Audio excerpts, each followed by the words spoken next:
Alright, so after oh so long, finally One Punch Man is back with yet another new installment. With the previous chapter, Ugly was absolutely bombarded by Homeless Emperor's energy-based attacks, but even still, Homeless Emperor would allow Ugly to survive for the sake of furthermore being able to keep him as a useful slave. Elsewhere, Darkshine was still reeling from Ugly's corrosive attacks as his muscles melted, only to then be faced by Golden S in all of his shiny muscular glory, as the monster would proceed to one-shot the S-Class hero, considering him to be far too weak. Meanwhile, Ugly was moving elsewhere as his digestive juices only became that much more dangerous on account of his frustrations. Feeling as though he needed to get a proper meal in before exacting his revenge, he'd plan on targeting Silver Fang. But as he did this, 10,000 Black S's would stalk him from behind, only to then be snuck upon themselves by Metal Bat, who was in search of the hero hunter. They wouldn't tell him anything useful, however, and would instead just punch him, as in response he would straight up bludgeon them with his bat. Apparently he and King had separated previously. Now the remaining sword wielders would be subjected to Homeless Emperor's carpet bombing, as Genos and Tornado were being torn apart by a ton of Black S's. And at this point, underground with less than 10 minutes of oxygen remaining, Child Emperor would send one final distress call to his former master, Metal Knight, requesting assistance. But thankfully, Prisoner would be able to save him before it was too late. Meanwhile, a limbless Genos would cling onto a bloodied and unconscious Tornado and drag her by his teeth as they were surrounded by countless Black S's. As just then, a strange sound would be noticed. This was the sound of the King engine revving up, as King was here.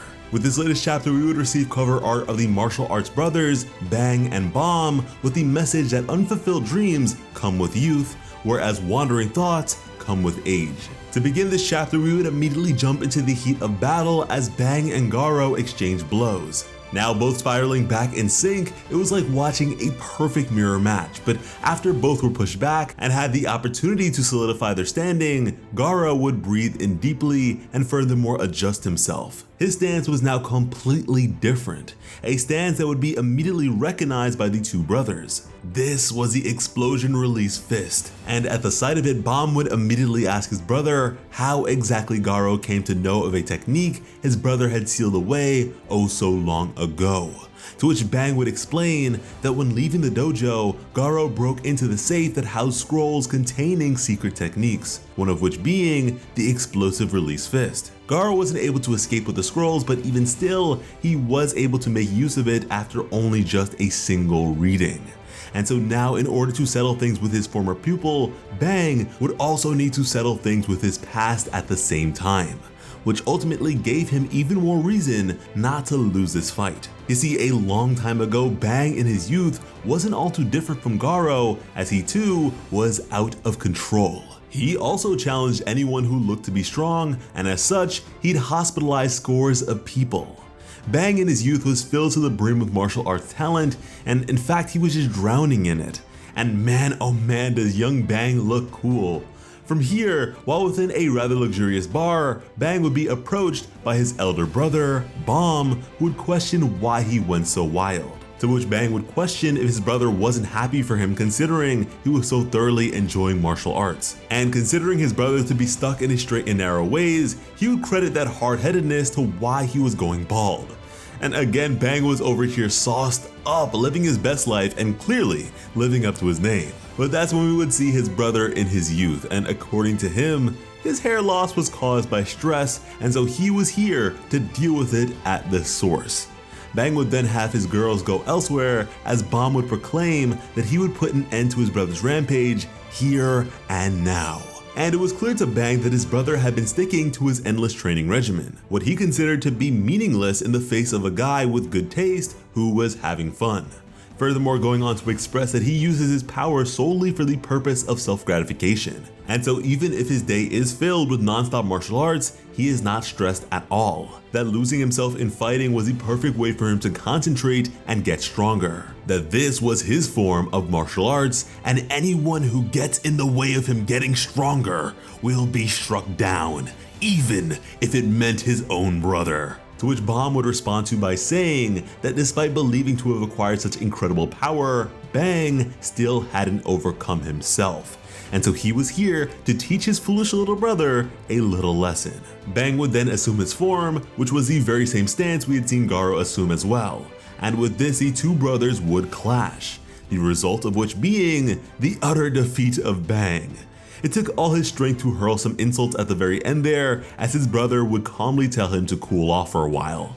And with that, Bang was left to reflect on his actions. As such a seasoned martial artist, it was all too clear to him that despite his fists being filled with killing intent the entire time, his brother's fists had no such sentiments. Yet even still, he lost horribly, and because of this, he believed his defeat to be on account of not being broad-minded enough. And from then on, he sealed his explosion-release fist and afterwards spent several years training to develop the ultimate defensive technique he uses to this day, the water stream rock smashing fist. And he also grew out his signature mustache.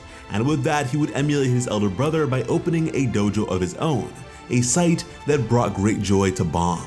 And let me just say that this is the dream of every older sibling. I mean, Bang got beat so bad that he not only reevaluated his life, but he also reformed it and became a productive member of society. Wow, we are talking about the type of hit to the face that makes you file your taxes and help at your local soup kitchen. And I mean, even now, Bomb was very proud of his younger brother. When he saw that Bang had begun his career as a hero, Bomb couldn't help but wonder if this was somehow because of him, an act of atonement perhaps, to make up for his past mistakes. And so when Bang told him that he was planning on settling things with a student who had gone down the wrong path, Bomb figured that this was Bang trying to do for his student as his brother had once done for him.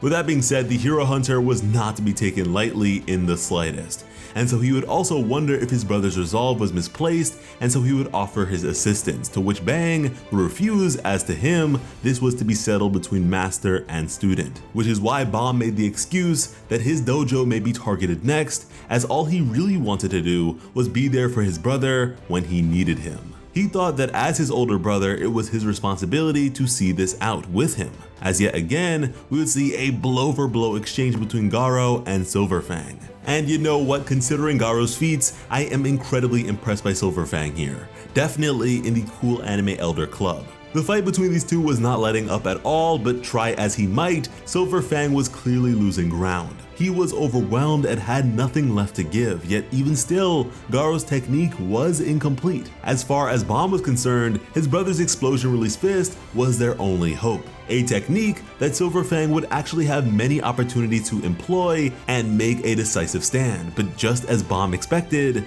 he would not use it. Bomb understood and again was oh so proud of his younger brother, as just then, Bang would be sent flying right beside him. Bang would be quick to spring back up in his bloodied state and claim to be on the very verge of a breakthrough. He would then simply tell his big brother to watch carefully, which absolutely went without saying. Bomb was watching alright, and all he could see was a twisted punk that turned out to be amazing, a sentiment which brought a smile to the old man's face, as he would then rush back into battle against his former pupil. They would clash at blistering speeds as Bang would do something truly incredible. He would begin communicating with his attacks. He'd firstly question if Garou could hear him. Certain that such messaging would be able to make its way to an opponent of his caliber, he continued to send a message with his fists. He would express that he was a failure of a master, that he was so caught up in the world of heroics that he neglected the relationship he had with his students. He would express that Garou going down the wrong path, most of his students leaving, and the trouble caused for so many heroes was to be his punishment for that neglect. That after everything was said and done, he planned on retiring from being a hero, and that once he does so, the two of them could be master and student once again. As Bang would smile in his ragged state, and he would ask to start over from the beginning with Garou, whose hardened exterior would now begin to literally crack and break. Meanwhile, we would see one of Genos' legs blown off and the other torn off as his face planted onto the ground, and now limbless, the Black S's would crowd around him and proceed to taunt him as Tornado is being jumped by a swarm of them as well. In response to this, Genos' thrusters would begin to charge as he would rocket through and kill 3 of them in the process. Now crashing next to Tornado, he would crawl closer and proceed to tug onto her clothing with his teeth, moving her elsewhere. What is now clearly the filling in of events and details as to how things got so desperate for the 2 of them. And ultimately, Genos' mind was racked with thoughts of weakness as he was absolutely at the mercy of these things. With this, the Black S's would express that Genos had successfully managed to kill 3 of them. And here is where things got downright absurd. Black S would express that because of that, there were now only 444,100,712,554 of them left, ridiculing Genos by claiming to be in a tough spot on account of such a staggering loss. Black S is a complete bastard, but good lord, is that a big number. I mean, that is downright incomprehensible. More than that, to the human mind, that might as well be infinity. I mean, that is several hundred times the population of humans on Earth. It is just too much, way too much, and so Genos knew that whatever desperate measures he approached the situation with, things were impossible to turn around in his favor. Because of this, Tornado would tell him to just run away, as there was no way he could possibly ever defeat such a monster. As just then, Genos would be violently kicked in the face as he would consider the proceedings of his old self, and how he would have just blown himself up, including the other heroes, without hesitation. But now, as he defended the body of Tornado, he knew he could not do that.